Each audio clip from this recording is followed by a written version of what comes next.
Tertib dan lancarnya acara kita pada hari ini. Atas perhatian dan kerjasamanya kami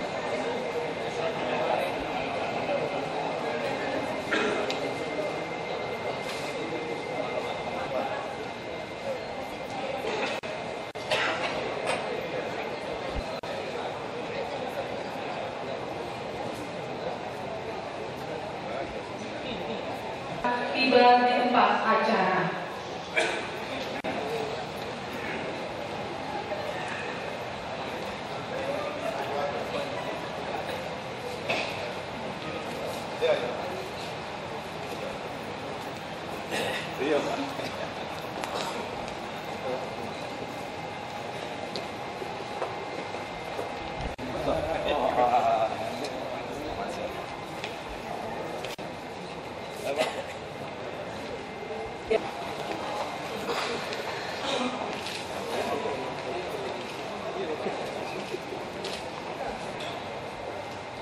Assalamualaikum warahmatullahi wabarakatuh.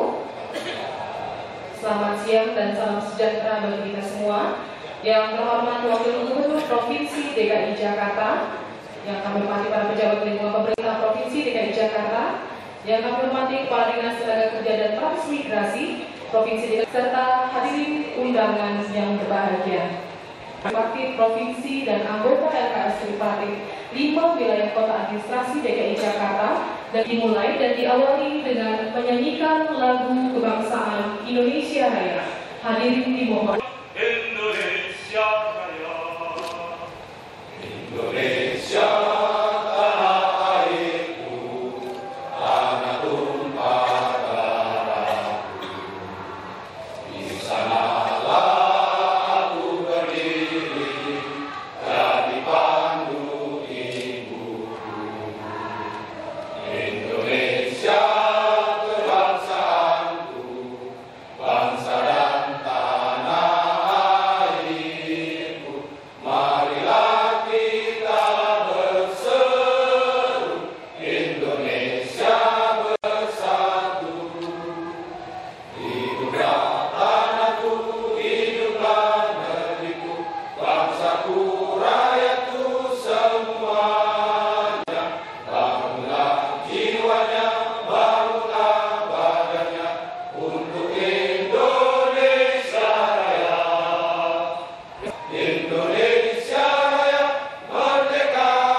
Hadirin dipersilakan duduk kembali.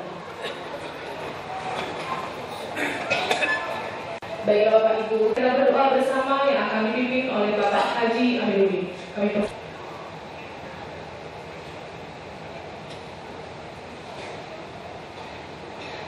undangan yang berbahagia, acara selanjutnya laporan Kepala Dinas Tenaga Kerja dan Transmigrasi Provinsi DKI Jakarta.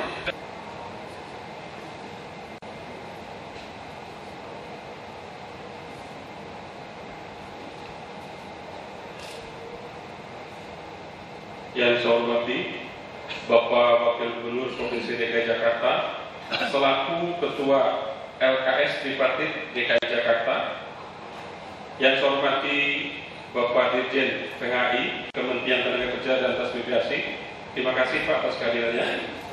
Yang saya hormati para wali kota 5 wilayah kota administrasi Jakarta, Ketua DPD Apindo Kadin Provinsi DKI Jakarta, para Ketua Federasi Serikat Pekerja. Assalamualaikum warahmatullahi wabarakatuh. Selamat siang, salam sejahtera untuk kita semua. Pertama-tama, marilah kita panjatkan puji syukur kepada Allah Subhanahu wa Ta'ala, Tuhan yang Maha Kuasa, karena atas nikmat dan rahmat-Nya kita dapat berkumpul bersama di tempat ini pada acara silaturahim anggota lembaga kerjasama atau LKS Tripartit Provinsi DKI Jakarta dan anggota lembaga kerjasama LKS Tripartit Kota Administrasi 5 Wilayah Jakarta. Bapak Wakil Gubernur serta hadirin yang saya hormati, perkenankanlah saya menyampaikan laporan singkat diadakannya silaturahmi anggota Lembaga Kerjasama atau LKS Tripartit Provinsi dengan anggota Lembaga Kerjasama LKS Tripartit Kota Administrasi di 5 wilayah sebagai berikut.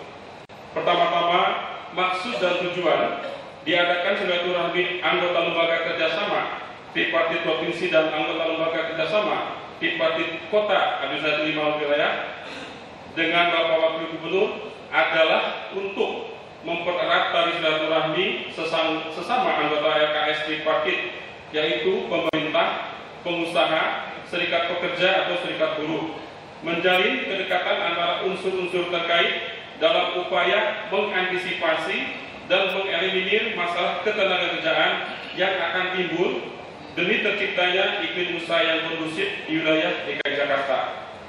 Kedua, Lembaga Kerjasama Tripartit adalah merupakan salah satu sarana hubungan industrial sebagaimana diatur dalam pasal 107 Undang-Undang Nomor 13 Tahun 2013 tentang Ketenagakerjaan Yunto, Peraturan Pemerintah Nomor 8 Tahun 2005 tentang Tata Kerja dan Susunan Organisasi Lembaga Kerjasama Tripartit dengan mempunyai tugas yaitu memberikan pertimbangan, saran, dan pendapat kepada pemerintah daerah dan pihak-pihak terkait dalam penyusunan kebijakan dan pemecahan masalah yang ada di DKI Jakarta. Ketiga, jumlah anggota LKS Tripartit wilayah DKI Jakarta adalah 90 orang, terdiri dari LKS Tripartit Provinsi DKI Jakarta sebanyak 15 orang, LKS Tripartit Kota Administrasi Jakarta Pusat sebanyak 15 orang, LKS Tripartit Kota Administrasi Jakarta Timur sebanyak 15 orang, LKS Tripartit Kota Administrasi Jakarta Barat sebanyak 15 orang, LKS Tripartit Kota Administrasi Jakarta Utara sebanyak 15 orang, LKS Tripartit Kota Administrasi Jakarta Selatan sebanyak 15 orang. Bapak Wakil Gubernur dan hadirin yang saya hormati, kegiatan yang sudah dilakukan oleh LKS Tripartit Provinsi DKI Jakarta selama tahun 2012 dapat saya sampaikan sebagai berikut. Pertama-tama, mengawal pelaksanaan Hari Buruh 1 Mei atau May Day tahun 2012, monitoring pelaksanaan pembayaran THR pada perusahaan-perusahaan, deteksi dini masalah ketenagakerjaan, kunjungan ke perusahaan outsourcing, pembentukan LKS Tripartit di 4 wilayah kota administrasi. Terbentuknya LKS Tripartit 4 kota administrasi Dinas Tenaga Kerja Provinsi DKI Jakarta bersama dengan Sudin Tenaga Kerja Transmigrasi DKI Jakarta telah melakukan langkah-langkah sesuai dengan peraturan. Pertama-tama, melakukan verifikasi terhadap serikat pekerja atau buruh yang ada di masing-masing kota administrasi untuk mengetahui serikat pekerja atau serikat buruh mana yang mempunyai jumlah kerja dan anggota terbanyak. Kedua, berdasarkan hasil verifikasi dilakukan evaluasi untuk menentukan serikat pekerja, serikat buruh mana yang akan duduk dalam kelembagaan tripartit. Ketiga, dari hasil evaluasi tersebut pada bulan Desember 2012 telah terbentuk sebanyak 4 LKS tripartit, yaitu Kota Administrasi Jakarta Timur, Kota Administrasi Jakarta Barat, Kota Administrasi Jakarta Selatan, dan Kota Administrasi Jakarta Pusat. Sehingga dengan demikian di DKI Jakarta telah terbentuk LKS tripartit baik di tingkat provinsi maupun di tingkat kota administrasi. Mengingat Bapak Wakil Gubernur sebagai Ketua LKS Tripartit Provinsi DKI Jakarta, mohon kiranya dapat mengukuhkan sekaligus memberikan arahan kepada para anggota LKS Tripartit Provinsi dan anggota LKS Tripartit di 5 wilayah kota administrasi. Arahan dari Bapak Wakil Gubernur sangat penting dalam rangka penyamaan persepsi di lapangan agar peran dan fungsi LKS Tripartit baik di tingkat provinsi maupun di tingkat kota administrasi dapat berjalan sebagaimana yang diharapkan, terutama dalam rangka mengantisipasi terjadinya gejolak ketenagakerjaan di Provinsi DKI Jakarta, khususnya dalam rangka mengawal pelaksanaan upah minimum provinsi dan upah minimum sektoral provinsi atau UMSP. Demikian yang saya dapat laporkan, dan untuk itu mohon berkenan Bapak Wakil Gubernur untuk mengukuhkan anggota LKS tripartit sekaligus memberikan sambutan dan arahan dalam acara ini. Terima kasih. Wassalamualaikum warahmatullahi wabarakatuh.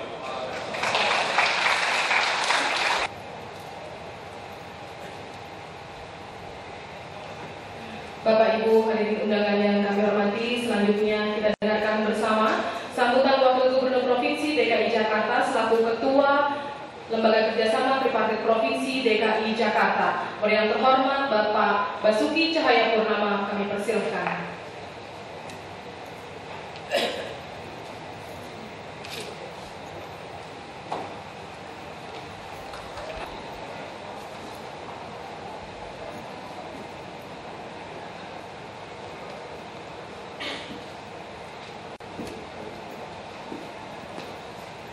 Yang saya hormati Bapak Dirjen PHI ya, Dirjen PHI. Nah,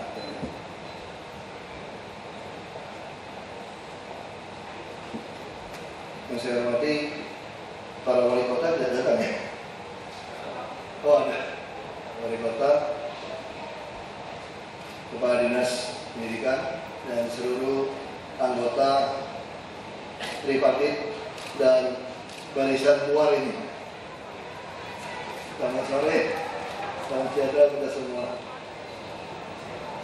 Ini pertama kali saya berdiri di ruangan ini. Saya belum pernah ke ruangan ini selama 4 bulan di balai kota. Karena kalau hari biasa hanya lewat ke atas saja gitu. Nah, tentu saja kami berharap sebagai pemerintah pembentukan LKS ya, tripartit, tentu tugasnya tidak mudah saya pikir. Nah, saya juga baru tahu wakil gubernur ini juga harus merangkap jadi ketuanya.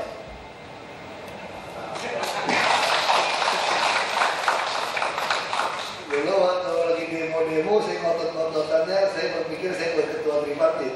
Jadi agak sedikit dari Apindo juga saya sampaikan.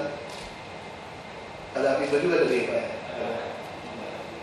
Jadi ada beberapa hal yang harus kita mengerti. Saya pikir ini Pak, Bapak Ibu, tidak mungkin kita akan ketemu kalau bicara soal UMP. Seluruh dunia tidak akan pernah ketemu masalah UMP. Maka ini harus kita sadari. Yang paling penting bagi kami adalah setiap warga DKI ketika bekerja, mereka harus bisa minimum mencapai kebutuhan hidup layak mereka. Ini kaidah dasar. Jadi tidak boleh ada siapapun dibayar di bawah kebutuhan hidup layak. Kalau itu terjadi, berarti ini seperti penjajahan. Tidak mungkin dilakukan. Tapi tentu saja ada beberapa usaha yang tidak mampu membayar mencapai hasil survei kebutuhan hidup layak. Nah, untuk itu apa yang harus kami lakukan? Kami mulai berpikir bagaimana kebutuhan hidup layak ini kami pemerintah yang memenuhi. Itu yang saya sampaikan waktu itu demo, dari bicara transportasi sampai kebutuhan jaminan pendidikan, jaminan kesehatan, perumahan, sampai peluang usaha. Nah, kenapa ini penting? Kita bicara tentang kebutuhan yang paling dasar transportasi. Banyak sekali buruh-buruh kita itu tidak mampu bekerja. Atau saya pernah punya masih keluarga jauh dari saya, dia tidak mau bekerja. Jadi keluarga memarahi dia, malas. Tapi saya tanya ke yang bersangkutan, bukan malas. Dia kerja di Mangga 2, tinggalnya di Pasar Minggu. Uang makan sama uang transport itu sudah habiskan dia, hampir dia gaji lagi dia. Dia katanya untuk apa? Lebih baik saya ya dengar-dengar nongkrong-nongkrong, ada yang mau beli motor, mau beli mobil, mau beli apa, masih dapat komisi. Daripada kerja ke Mangga 2, jaga voucher kalau handphone, pulsa handphone itu dapat uang tidak sesuai. Nah, kami mulai berpikir tentang pendidikan ini, tentang transportasi. Kami sedang menyiapkan transportasi yang massal yang paling cepat adalah bis rapid transit yang kita kenal sebagai busway. kita lagi integrasikan. Nanti kami berharap kalau ini semua terintegrasi, kita bisa menerapkan tiket bulanan hanya 10% misalnya dari total gaji. Ada yang bilang 15%. Nah, target kami adalah 10%. Jika UMP kita 2,2 juta, harusnya dengan membayar 220.000, mereka bisa naik bus bebas selama 1 bulan. Nah, ada yang bilang 15%, jadi target kami 10% dengan Pak Gubernur. Ini juga akan mempengaruhi orang memarkirkan kendaraan. Orang misalnya kita bisa promosi suami istri yang bisa menunjukkan parkir yang seperti ini dan tiket bus seperti ini, maka dia mungkin harus menunjukkan tiket Transjakarta atau kelompoknya, dengan anaknya bisa gratis masuk Ancol. Lalu kartu Jakarta Pintar, untuk anak yang tidak sanggup, dia bisa masuk dunia fantasi hanya 10%, 25.000. Nah, ini model-modelnya kami sedang rancang supaya masalah kebutuhan hidup layak yang ada komponen transportasi bisa diatasi. Dan kami kenapa mendesak para yang naik bus ini dengan e-ticketing, dengan e-money. Itu bukan soal mempermudah perhitungan kembali, tapi ini sedang mensurvei kira-kira Bapak Ibu ini naik dan turunnya di mana. Jadi misalnya ada orang dari halte A, dia menempelkan uang itu, dia tercatat Basuki naik dari halte A. Lalu kartu yang sama waktu pulangnya dari halte E. Berarti saya bisa simpulkan kalau tiap hari seperti ini, berarti si Basuki ini bekerja dari rumah di A, pulang dari E. Tinggal kami survei, kalau ternyata tidak ada jurusan yang langsung A ke E, ini akan kami buat jurusan itu. Karena kalau tidak, si guru ini atau pegawainya akan naik dari A ke B ke C ke D baru E. Naik bus itu yang paling tidak enak itu naik turun nunggunya itu sebetulnya. Kalau saya naik pagi-pagi dari rumah saya bisa masih dapat tempat duduk. Lalu dari tempat kerja saya tadi kan bisa dapat tempat duduk. Tapi kalau saya naik turun di tengah jalan, ini masalah. Energi saya terbuang, waktu saya terbuang. Nah, kalau ini terjadi, kami akan membuat jurusan langsung A ke E. Jadi nanti koridor-koridor busway itu tidak lagi mesti sebuah bus hanya berjalan di koridor 1, tidak. Dia bisa dari koridor 12 sudah mengambil 3-4 koridor. Nah, ini dengan survei ini, kalau kita bisa mensosialisasikan kepada seluruh pegawai di Jakarta menggunakan e-wallet uang elektronik ini akan membantu kami untuk mengatur bus yang lebih enak, lebih nyaman satu jurusan. Nah, ini perlu kita sosialisasikan juga. Tentu kami akan terus menambah bus sampai bisa tiap 3 menit, 2 sampai 3 menit itu ada satu bus. Nah, ini sedang kita rancang, termasuk tempat-tempat parkir dengan menunjukkan langganan, dan kartu situ dia hanya mungkin bayarnya 10.000 sampai 15.000 untuk mobil. Motor mungkin ada 2.000, tapi dia parkir seharian, tidak pakai jam. Ini soal transportasi. Jaminan pendidikan tentu ini penting. Kami tentu ada guru atau karyawan kita tidak sanggup membayar untuk hal-hal yang mahal. Kami akan membuat satu sistem. Mungkin nanti seluruh sekolah negeri harus bayar. Supaya apa? Supaya uang BOP ini bisa kami alihkan ke sekolah swasta. Yang 90% adalah orang-orang yang tidak mampu sebetulnya. Ada guru-guru tidak mampu. Nah, ini harus kita alihkan. Tapi yang tidak mampu, ya kami bantu dengan kartu Jakarta Pintar untuk membayarnya. Ini untuk suatu keseimbangan. Nah, sedang kami kaji juga. Yang ketiga, tentu masalah kesehatan. Kalau kita melihat komponen kita mengukur kebutuhan hidup layak yang kita survei, kita masih bukan seperti di luar negeri yang sampai 120 komponen ya. Kita hanya 60 ya. Dulu kan 40-an ya dulu ya. Di situ saya baca biaya kesehatan hanya 20 ribuan, bukan asuransi, tapi odol gigi, shampoo, sabun. Ini bukan itu. Harusnya setiap gurunya punya jaminan kesehatan dan keluarganya, supaya simpanan tabungannya mereka itu tidak habis gara-gara keluarga sakit. Nah, ini pemerintah kita mengeluarkan kartu Jakarta Sehat. Selama mau masuk dari puskesmas dan dirujuk di kelas 3, kalau kelas 3 penuh, kelas 2 ya nasib dia. maka kami akan menanggung. Inilah untuk bagian dari kami menolong supaya kebutuhan hidup layak ini yang belum bisa kita dapatkan dari pengusaha bisa kita tutupi di sini. Nah, yang lebih penting lagi dari itu adalah perumahan.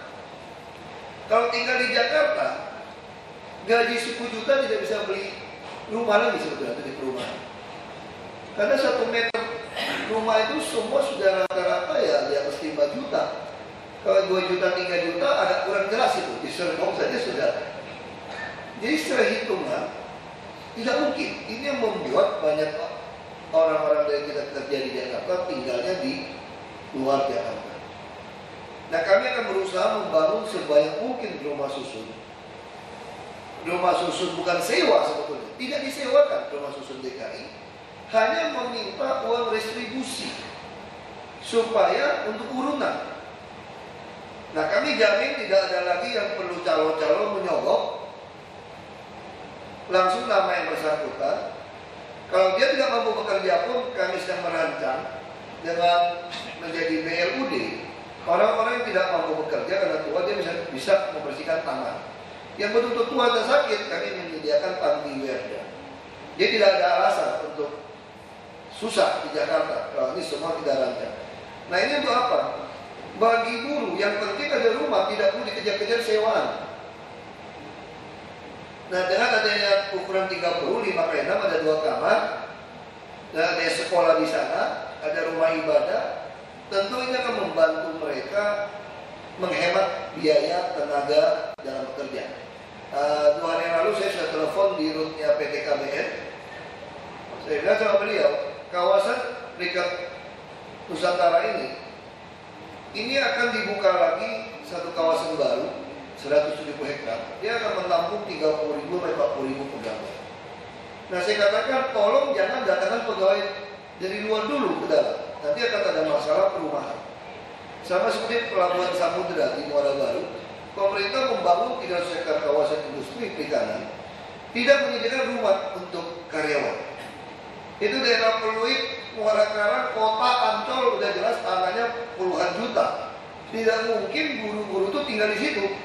Pengusaha tidak mungkin membangun rumah murah kecuali pemerintah. Yang terjadi waduk Pluit didudukin. Daerah 80 hektar semua sungai didudukin. Karena mereka butuh hidup. Kalau dia tinggal jauh tidak mungkin bisa menutupi. Makanya mereka nyewa lah rumah-rumah petak yang sangat rawan TBC segala penyakit. Karena begitu kecil petak. Bayangkan kebakaran kemarin di Pademangan Barat, 800 meter persegi punya tanah, itu ada 450 rumah. Saya tidak bisa bayangkan.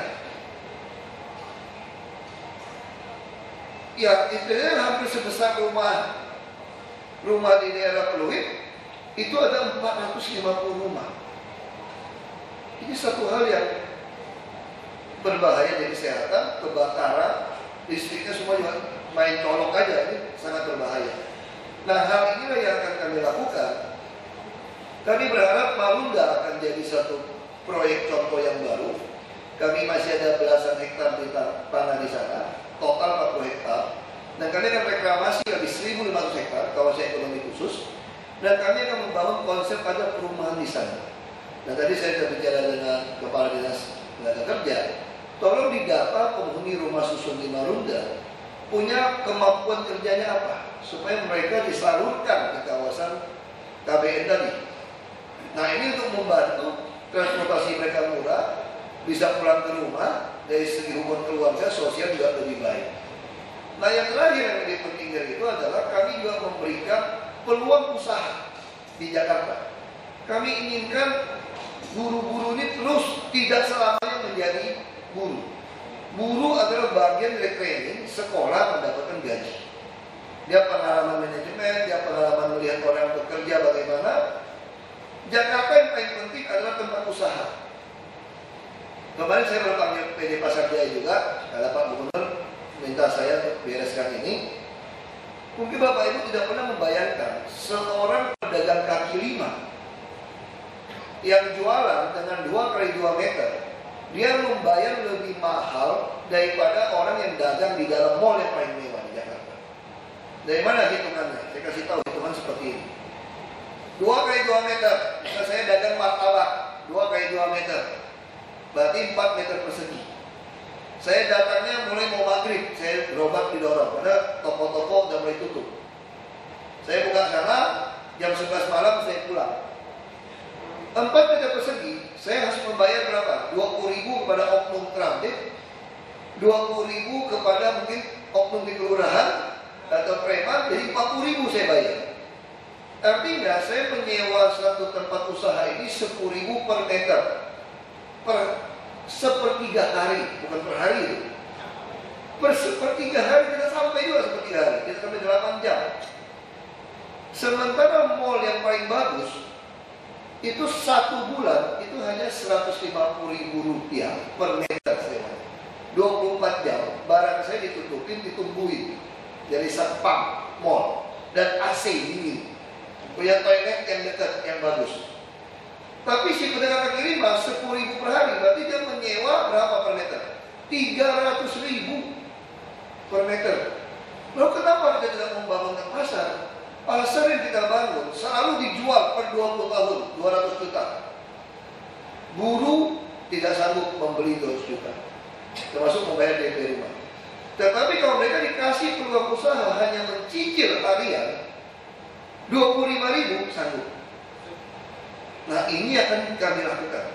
PD Pasar Jaya akan kami minta kembali 30-50 beberapa kios kosong. Nah di rumah susun kami bawah juga kami kasihkan mereka untuk usaha. Yang penting kami potong harian.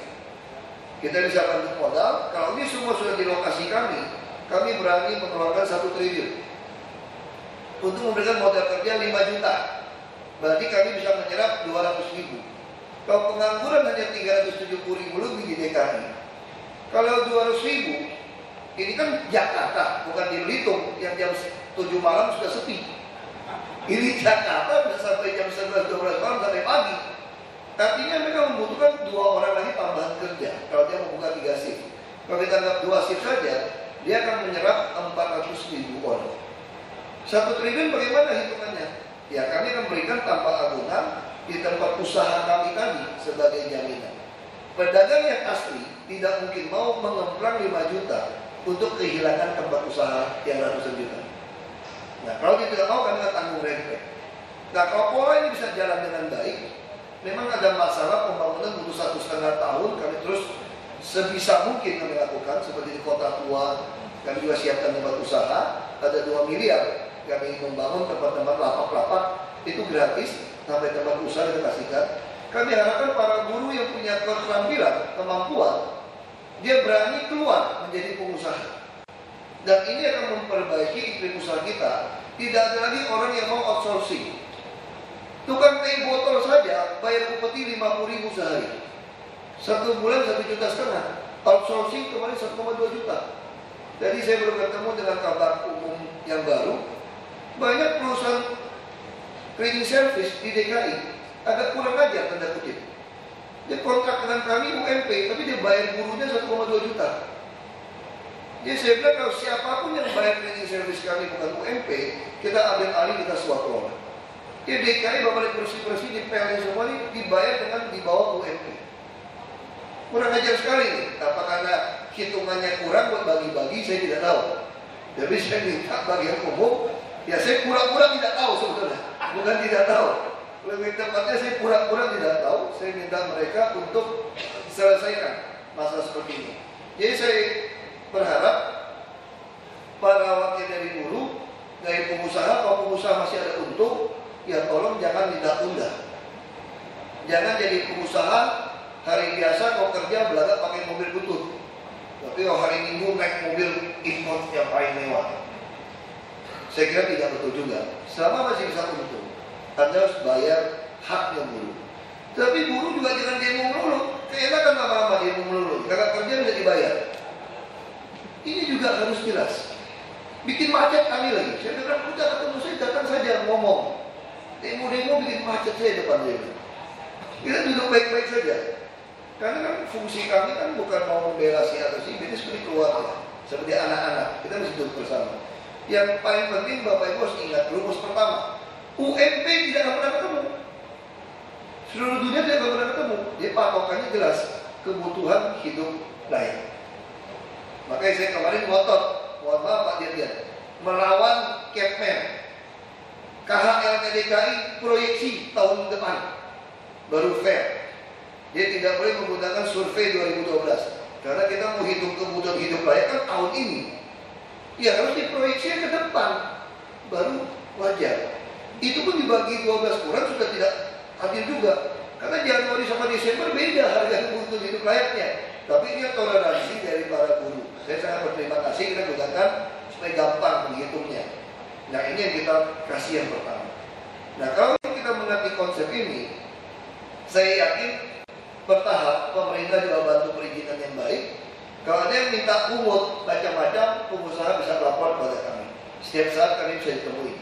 Ruang kerja saya pun sudah tidak ada ruang kerja. Semua aktivis sudah duduk di ruangan saya. Siapa datang duduk saja. Datangnya pas makan siang ya kasih makan siang. Kalau ada makan malam kita kasih makan malam. Kami punya uang operasional lumayan. Yaitu hal itu kita bisa lakukan. Jadi kalau ini bisa lakukan, jaminan pendidikan kesehatan bisa menaikkan mereka punya mutu hidup, ada perumahan dan peluang usaha. Saya yakin kita akan semakin lama semakin baik. Dan pasti pengusaha akan kekurangan pegawai. Kalau kekurangan pegawai dengan harga tanah, harga UMP yang tinggi, kami harapkan pekerjaan-pekerjaan yang lebih rendah itu tingkat keterampilannya biarkan dibagi ke Tangerang, Bekasi, dan Bogor. Untuk apa potong ayam saja di Jakarta misalnya? Jadi lama-lama akan geser, sehingga tingkat perumahan, tingkat kemacetan kami juga akan berkurang. Kalau semua harus kerja di sini dengan kemampuan tingkat yang rendah di sini yang mahal tempat ini, pasti mereka akan membuat macet. Jadi ini yang sedang kami lakukan. Ya tentu saja yang paling penting silaturahim jangan putus. Saya kira hampir semua satu handphone saya bisa ketemu saya, kita bisa ngomong. Saya juga terima kasih pada Pak Dedi ya, Pak Dedet yang baik walaupun selalu mereka suruh pecat. Sebenarnya itu orang baik.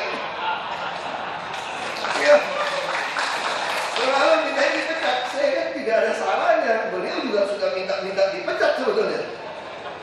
Karena beliau diminta dipecat, ya kata Pak Gubernur dipertahankan. Wah kecewa beliau. Beliau bilang saya sudah bosan di dalam makanya mau pindah kata beliau. Sampai lewat yang saya kenal lagi supaya gosok-gosok saya pindahkan beliau. Bukan wewenang saya, tidak ada SK Wagub untuk pindahkan orang. Yang ada SK Gubernur. Tapi sudah saya sampaikan kepada Pak Gubernur bahwa Pak Dedet sudah bosan di dinas kerja. Dia kata beliau tuntaskan dulu tugasnya. Ini UMP belum beres, ya kan? UMSP belum beres.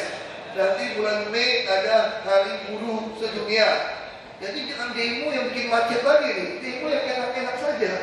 Itu juga masalah. Nah, hal itu yang perlu kita duduk bersama. Tapi saya yakin kalau kita tali silaturahimnya tetap erat, kita mudah ketemu, banyak persoalan bisa kita selesaikan bersama.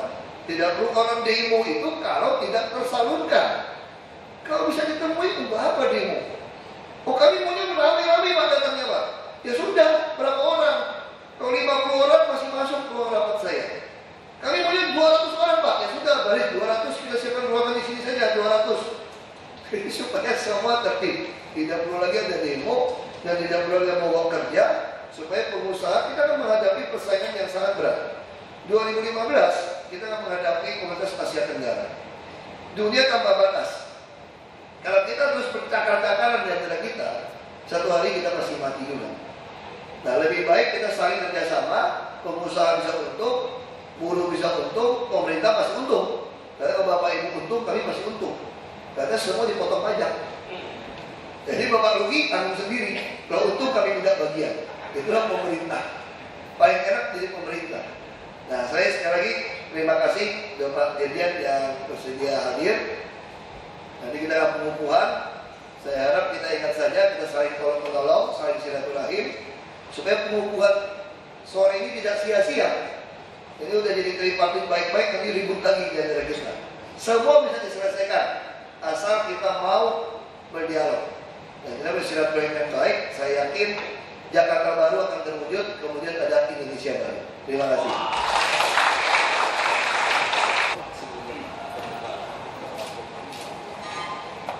Acara dilanjutkan dengan pengukuhan keanggotaan LKS Tripartit provinsi dan 5 wilayah kota administrasi DKI Jakarta.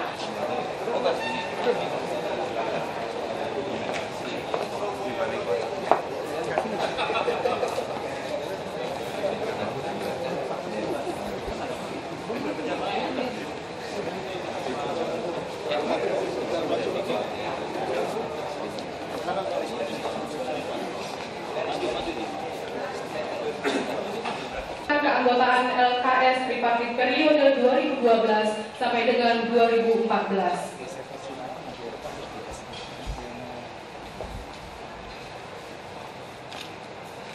Kata pengukuhan dengan rahmat Tuhan Yang Maha Esa pada hari ini Selasa tanggal 26 bulan Februari tahun 2013 saya kukuhkan saudara-saudara sebagai anggota Lembaga Kerjasama Tripartit Provinsi dan anggota Lembaga Kerjasama Tripartit di 5 wilayah kota administrasi Provinsi DKI Jakarta periode tahun 2012-2014.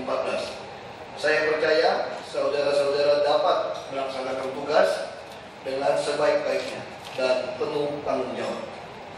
Semoga Tuhan Yang Maha Esa selalu melindungi kita. Amin. Acara diakhiri dengan pemberian ucapan selamat diawali oleh Wakil Gubernur Provinsi DKI Jakarta dan diikuti undangan lainnya.